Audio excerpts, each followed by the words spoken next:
नमस्कार, मैं हूं उदय प्रताप सिंह और आप सबका स्वागत है इस खास सेशन।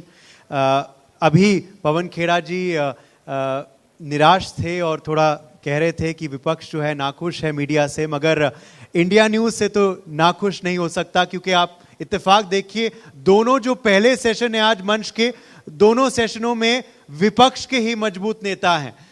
पवन खेड़ा जी को आपने सुना और अब हमारे संग जुड़ रहे हैं एक बहुत ही होनहार वक्ता, आम आदमी पार्टी के राज्यसभा सांसद संजय सिंह जी। संजय सिंह जी, बहुत बहुत स्वागत है आपका आज। नमस्कार, आपके दर्शकों को नमस्कार। आज इस सेशन का शीर्षक है चक्रव्यूह में आप। तो मेरा सीधा सवाल आपसे पहले यही होगा, क्या आप मानते हैं कि इस वक्त आम आदमी पार्टी एक चक्रव्यूह में फंसी है? अरविंद केजरीवाल जो दिल्ली के मुख्यमंत्री हैं वो जेल में हैं, आपके पूर्व उप मुख्यमंत्री मनीष सिसोदिया जी वो भी इस वक्त जेल में हैं, आप खुद जेल में थे, जेल से आप रिहा होके आए हैं। तो क्या ये आम आदमी पार्टी के लिए सबसे कठिन दौर इस वक्त चल रहा है? और क्या आप मानते हैं कि आप चक्रव्यूह में फंस चुका है? क्या आप अभिमन्यु बनेंगे या आप फंस जाएंगे?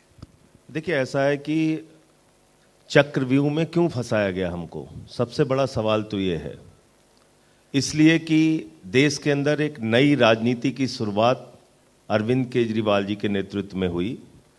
3 बार उनको दिल्ली के लोगों ने चुना और अरविंद केजरीवाल जी ने दिल्ली में शिक्षा के लिए, बिजली के लिए, पानी के लिए, हेल्थ के लिए काम किया। माताओं बहनों के लिए बस की फ्री यात्रा की योजना हो या बुजुर्गों की तीर्थ यात्रा की योजना हो, बहुत सारे काम किए। और इतना काम किया कि आज पूरी दुनिया में दिल्ली के शिक्षा मॉडल और हेल्थ मॉडल की चर्चा हो रही है। मोहल्ला क्लिनिक का हमारा मॉडल, जहां पे 200 तरह की जांच फ्री होती है, अल्ट्रासाउंड होता है फ्री में, दवाएं मिलती है मुफ्त में। हमारे एजुकेशन का मॉडल, जहां पे बच्चों की पढ़ाई के लिए जिन स्कूलों में मकड़ी के जाले लगे रहते थे, आज वहां एयर कंडीशन कमरे बने हैं बच्चों की पढ़ाई के लिए, एथलीट के ग्राउंड बने हैं, हॉकी के ग्राउंड बने हैं, स्विमिंग पूल का निर्माण हुआ है। अमेरिका के राष्ट्रपति की पत्नी ट्रंप हिंदुस्तान आती हैं तो कहती हैं हमें केजरीवाल और सिसोदिया के द्वारा बनाया गया स्कूल देखना है। ये कारण है कि दिल्ली में एक हम नई राजनीति दे रहे हैं, इसलिए हमें चक्रव्यूह में फंसाने की कोशिश की जा रही है।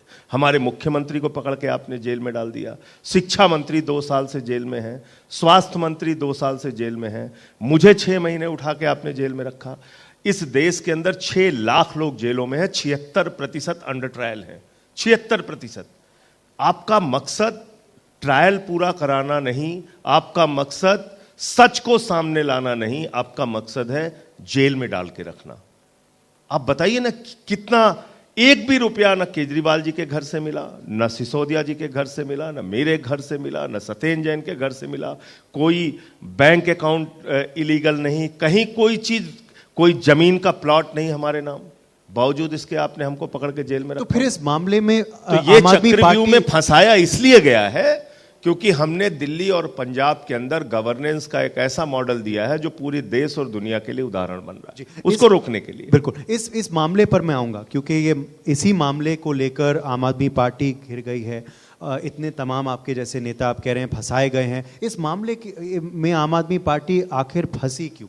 आपके नेता आखिर फंसी क्यों? मसला क्या है? दर्शकों को आज अवगत कराएं। बिल्कुल साफ बता रहा हूं आपको, ये पूरा मसला राजनीतिक है और इसके अलावा कुछ नहीं है। एक है जो बिल्कुल खुली आंखों से सबको दिख रहा है। एक व्यक्ति इसमें गिरफ्तार हुआ, शरद चंद्र रेड्डी, जिसको खुद ईडी ने, हमने नहीं, ईडी ने कहा यह किंग पिन है, बीजेपी ने कहा यह किंग पिन है, बीजेपी के नेताओं ने कहा यह किंग पिन है, और वो अपनी अरेस्ट के बाद 60 करोड़ रुपए की रिश्वत दे रहा है बीजेपी को। 60 करोड़ रुपए इलेक्टोरल बॉन्ड के जरिए पहुंचा रहा है और उसके बाद उसकी रिहाई हो जा रही है। क्या कार्रवाई हुई उस शरद चंद्र रेड्डी के खिलाफ? तो रिश्वतखोरी तो भारतीय जनता पार्टी ने की है एक्साइज पॉलिसी में, और आरोप लगाते हैं आप आम आदमी पार्टी के खिलाफ, जिसके खिलाफ 1 रुपए का सबूत आपको नहीं मिला। तो इसलिए यह केस धड़ाम से गिरेगा जब इसका ट्रायल पूरा हो जाएगा, पूरा देश इस बात को देखेगा। 468 गवाह आपने बना रखे हैं, 50,000 पेज की चार्जशीट आपने दाखिल कर रखी है इस मामले में। अब अरविंद केजरीवाल के खिलाफ 4 गवाह, उन 4 गवाहों की हकीकत पहले 2 गवाहों से 8 बयान लिए गए, 6 में उन्होंने कहा हम केजरीवाल जी के बारे में, उनसे कोई लेन देन के बारे में हमें कुछ नहीं कहना, हमें कोई जानकारी नहीं, हमें कोई उनके साथ कोई एक्साइज पॉलिसी जैसी कोई हमारी बात नहीं। और अंतिम 2 बयान में उसके बेटे को गिरफ्तार करके सारा आरोप केजरीवाल पे। इसी तरीके से एक व्यक्ति की गिरफ्तारी हुई जिसके 12 स्टेटमेंट, 10 स्टेटमेंट में वो केजरीवाल जी का नाम नहीं लेता। अंतिम के 2 स्टेटमेंट में जब उसकी अरेस्ट हो जाती है तो केजरीवाल जी के नाम लेता है, उसके बाद उसकी रिहाई हो जाती है। और खुद ईडी ने कोर्ट के अंदर माना कि हां हम लॉलीपॉप देते हैं। आप लॉलीपॉप देके अरेस्ट कर रहे हैं, लोगों को जेल में डाल रहे हैं। तो ये एक दानवी शक्ति दे दी गई है पीएमएलए के माध्यम से ईडी को, जो कि कुछ भी किसी को भी पकड़ पकड़ के जेल में डाल सकते हैं। आप देखिए ना हेमंत सोरेन जी का क्या हुआ, 5 महीने उनको आपने जेल में रखा, बाद में कह दिया कोई सबूत नहीं। मुझे 6 महीने उठा के जेल में रखा, फिर सुप्रीम कोर्ट के 3 जजों ने मुझे जमानत दी। मुझे अपने केस के बारे में बोलने की इजाजत नहीं है, जिस दिन बोलने की इजाजत होगी सारी सच्चाई रखूंगा आप लोगों के सामने। मगर बड़ा सवाल ये उठता है, जैसे आप कह रहे हैं, अगर आपकी बात मान ली जाए कि केंद्र सरकार पक्षपात कर रही है, एजेंसी केंद्र सरकार के दबाव के भीतर आके काम कर रहे हैं, मगर फिर कोर्ट का क्या कोर्ट भी बायस्ड है? क्योंकि कोर्ट ने भी बेल नहीं दिया है। सबसे अच्छा सवाल, कोर्ट ने भी बेल नहीं दिया है। बहुत ही अच्छा सवाल है आपका। मुझे आप बताइए, कोर्ट के सामने जब आप सारे तथ्य नहीं रखेंगे, कोर्ट को कैसे पता चलेगा? ये बातें जो मैं आपको बता पा रहा हूं कि 12 स्टेटमेंट में, 10 स्टेटमेंट में कुछ नहीं बोला केजरीवाल के खिलाफ, अंतिम 2 में बोला। ये कब बोला? मार्च के महीने में जब 207 की कार्रवाई शुरू हुई और हमारे वकीलों को, यानी कि केजरीवाल जी के, सिसोदिया जी के, बाकी आरोपियों के वकीलों को जब इजाजत दी गई कोर्ट के द्वारा कि आप जाइए और इंस्पेक्शन कर सकते हैं कागज जो आपके खिलाफ सबूत इकट्ठा किए गए हैं, उसमें यह सच्चाई सामने आई। और आपको बड़ी मजाकिया बात मैं बता दूं, ईडी वालों ने जो इंटरोगेशन किया उसकी वीडियो रिकॉर्डिंग और ऑडियो रिकॉर्डिंग उनको रखनी होती है। ध्यान से सुनिएगा कृपा करके, उनको वीडियो और ऑडियो रिकॉर्डिंग रखनी होती है। जब हमारे वकील वहां पे पहुंचे तो उसमें से ऑडियो गायब थी, ऑडियो गायब थी। हमने पूछा भाई ऑडियो क्यों गायब है? तो कहने लगे साहब वहां का सीसीटीवी कैमरा खराब था। आप वो कोई पिकनिक स्पॉट है ईडी का दफ्तर? वहां हम घूमने के लिए जाते हैं? आपने वहां पे इंटरोगेशन किया, हमारी जांच की, उसकी ऑडियो वीडियो रिकॉर्डिंग कहां है? जिन लोगों ने हमारे खिलाफ आरोप लगाए, जिनके आरोप के आधार पे आपने हमें गिरफ्तार किया, उनकी ऑडियो वीडियो रिकॉर्डिंग कहां है? सुप्रीम कोर्ट का आदेश है कि जब किसी की अरेस्ट की जाए, उसकी अरेस्ट होने से लेके और जेल भेजने तक की एक एक वीडियो और ऑडियो फुटेज उनके पास होनी चाहिए। आप बताइए क्यों नहीं रखा? तो मनमाने ढंग से बयान लिए गए, मनमाने ढंग से गिरफ्तारियां की गई हैं। और ये सारा सच मैं बताता रहा हूं, मार्च के बाद ये सारे कागजात आना शुरू हुए। अब कोर्ट के सामने सारी तथ्य, और इसीलिए तो आप देखिए कि भारतीय न्यायपालिका के इतिहास में पहली बार हुआ, उदय प्रताप जी, अरविंद केजरीवाल जी को ईडी कोर्ट ने जमानत दे दी और उसमें लिखा कि ईडी बायस्ड तरीके से काम कर रही है। और उसके बाद क्या होता है? बिना ऑर्डर के कॉपी के पहली बार देश के न्यायपालिका के इतिहास में हुआ, हाईकोर्ट पहुंच जाती है ईडी और रिहाई पर रोक लगा देती है। क्या इस देश के लोगों को समझ में नहीं आ रहा है? चलिए, लोग घास खाते हैं, उनको समझ में नहीं आ रहा है क्या? सब रोटी खाते हैं, चलिए, सबको समझ में आता है। देश की जनता देख रही है और समझ रही है और सोच रही है, ये आप कह रहे हैं। मगर इससे पहले कि मैं हरियाणा विधानसभा चुनाव पे आऊं, जहां आप खुद आज जाने वाले हैं, संजय सिंह जी का आज कार्यक्रम लगा हुआ है वहां दिन के दूसरे हाफ में, तो हम शुक्रगुजार हैं कि आप आए यहाँ पहले हाफ में। मगर मैं, जैसे हमने दर्शकों को बताया था कि देश के ज्वलंत मुद्दों पर आज चर्चा होगी इस मंच के हवाले, तो बड़ा मुद्दा इस वक्त दिल्ली का यही है कि ओल्ड राजेंद्र नगर में वो हादसा क्यों हुआ, कैसे हुआ। 3 लोगों की जान जा चुकी है। दुर्भाग्यपूर्ण यह है कि एक्शन अब लिया जा रहा है आपके मेयर द्वारा। ये पहले एक्शन क्यों नहीं लिया गया? क्या आप मानते हैं कि गलती हुई है? देखिए, पहली बात तो ये कि ये एक अत्यंत दुर्भाग्यपूर्ण घटना है जिन 3 बच्चों की जान गई है। मैं ईश्वर से प्रार्थना करता हूं उनके परिजनों को ये कष्ट सहन करने की शक्ति प्रभु दे, उनकी आत्मा को शांति दे। लेकिन ये जो कोचिंग सेंटर चल रहे हैं दिल्ली के अंदर, ये बेसमेंट में कोचिंग क्लासेस और लाइब्रेरी कोई आम आदमी पार्टी एमसीडी में आई तब से नहीं चला रहे। ये 20-20 साल से उसी बेसमेंट में कोचिंग चला रहे हैं, वहाँ पर क्लासेस चला रहे हैं, वहाँ पर लाइब्रेरी चला रहे हैं, इलीगल तरीके से चला रहे हैं। सवाल उन सब से भी बनता है जो समय समय पर इनके साथ मिलकर ये काम करते रहे। दूसरी बात, 1 साल से हम एमसीडी में हैं, हमारी भी जवाबदेही है, हम अपनी जवाबदेही से भाग नहीं रहे हैं। कल से आपने देखा होगा लगातार कोचिंग सेंटर सील किए जा रहे हैं जहां बेसमेंट में क्लासेस और लाइब्रेरी चल रही है। एक और विषम परिस्थिति दिल्ली के मामले में यह है कि दिल्ली के अंदर आपने ट्रांसफर पोस्टिंग का अधिकार उठाकर दे दिया एलजी साहब को, कह दिया दिल्ली के बॉस वो हैं, एलजी साहब ट्रांसफर पोस्टिंग करेंगे। कल आपने एक वीडियो देखा होगा जिसमें हमारे मंत्री सौरभ भारद्वाज जी, आतिशी जी, इमरान हुसैन जी और दिल्ली के प्रदेश अध्यक्ष और कैबिनेट मंत्री गोपाल राय जी बैठे हुए हैं। वो बारिश शुरू होने से पहले, और मैं चाहता हूं वो वीडियो जरूर अपने चैनल पे आप दिखाइए, बारिश शुरू होने से पहले ये अपने अधिकारियों से कह रहे हैं कि भाई आप डिसिल्टिंग क्यों नहीं करा रहे हैं, आपने लेबर क्यों हटा दी, आप सुपर सकर मशीन क्यों नहीं लगाते, आप नालों को सफाई क्यों नहीं कर रहे हैं, आप क्यों दिल्ली के कामों को रोक रहे हैं। चले चलिए 6 बजे चले चलिए, नहीं चल सकते 7 बजे चले चलिए, नहीं चल सकते सुबह चले चलिए, कोई भी समय बता दीजिए अधिकारी महोदय हमारे साथ चले चलिए। आप अधिकारी जाने के लिए तैयार नहीं। और एलजी साहब ने क्या कार्रवाई की उनके खिलाफ। तो ये बीजेपी, एलजी और अधिकारियों की मिलीभगत से दिल्ली की लोगों के जीवन को नरक बनाने की एक गहरी साजिश है, जिसका पर्दाफाश हम गली गली में जाके करेंगे, इनको एक्सपोज करने का काम करेंगे। आप दिल्ली के लोगों के नाले और नाली इसलिए नहीं साफ कर रहे हैं क्योंकि यहां पे आम आदमी पार्टी की सरकार है। तो ये पूरा सच है जो कल सौरभ भारद्वाज जी के और बाकी मंत्रियों के वीडियो के सामने आने के बाद पता चला है, और इस पे हम लोग कार्रवाई की मांग करेंगे। आज प्रदर्शन भी हमारे विधायक और पार्षद एलजी के यहाँ कर रहे हैं। जी, अब मैं हरियाणा पे आता हूँ क्योंकि हरियाणा का चुनाव जो है वो निकट आ रहा है।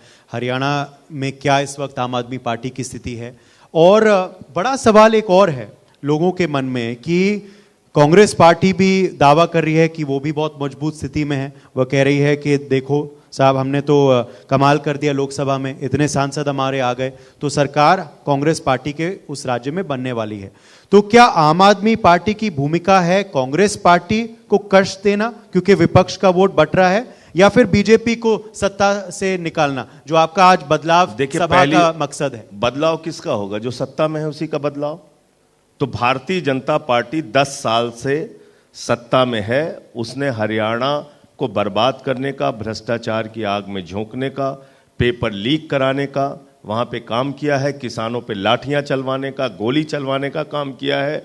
एमएसपी मिलती नहीं, अग्निवीर योजना से हरियाणा का नौजवान त्रस्त है, पीड़ित है। वो बड़े फक्र से सेना में जाता था और जरूरत पड़ने पे अपने प्राणों की आहुति देकर देश की रक्षा करता था। हरियाणा के हर गांव के बाहर आपको किसी न किसी शहीद का गेट मिल जाएगा जो बताता है कि वहां के युवाओं ने देश के लिए अपने बलिदान दिए हैं, देश की रक्षा के लिए अपना सब कुछ न्यौछावर किया। आपने अग्निवीर योजना ला दी। आप कह रहे हैं साहब हम युवा बना रहे हैं सेना को, तो अगर युवा बना रहे हैं आप सेना को तो सबसे पहले प्रधानमंत्री युवा बनाइए। 73 साल में देश के प्रधानमंत्री को तीसरी बार प्रधानमंत्री बनना है, और 4 साल में आप किसान के बेटे नौजवान को आप रिटायर कर दे रहे हैं सेना से। आप कह रहे हैं युवा बना रहे हैं आप सेना को। जो सेना पाकिस्तान के 2 टुकड़े करती है वो सेना युवा नहीं थी क्या? जो पाकिस्तान को बार बार हराती है, जो गलवान घाटी में लड़ती है, जो सेना कश्मीर की सीमा पर जाके लड़ती है, वो सेना युवा नहीं है क्या? जिसने कारगिल का युद्ध जीता वो सेना युवा नहीं थी क्या? मैं ये पूछना चाहता हूं। ये तो भारतीय सेना का अपमान है। हमारी सेना हमेशा से बहादुर, युवा, पराक्रमी रही। आप उसको कमजोर बनाने का काम कर रहे हैं। 4 साल में नौकरी से रिटायर करके 6 महीने की ट्रेनिंग अब आप दे रहे हैं, तो सेना को आप कमजोर कर रहे हैं, मजबूत आप नहीं कर रहे हैं।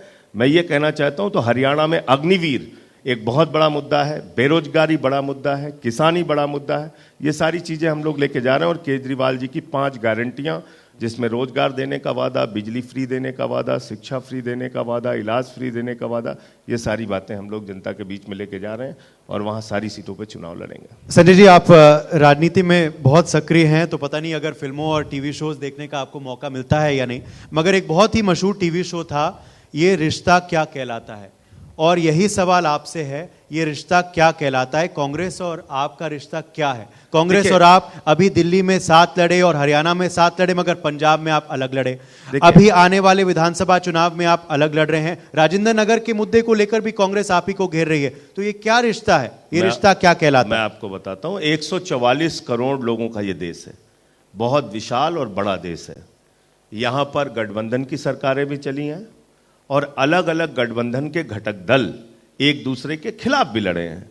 एनडीए में रहते हुए जेडीयू बीजेपी के खिलाफ लड़ा है, एनडीए में रहते हुए शिवसेना बीजेपी के खिलाफ लड़ी है, और आज इंडिया गठबंधन में रहते हुए भी सीपीएम कांग्रेस के खिलाफ लड़ती है।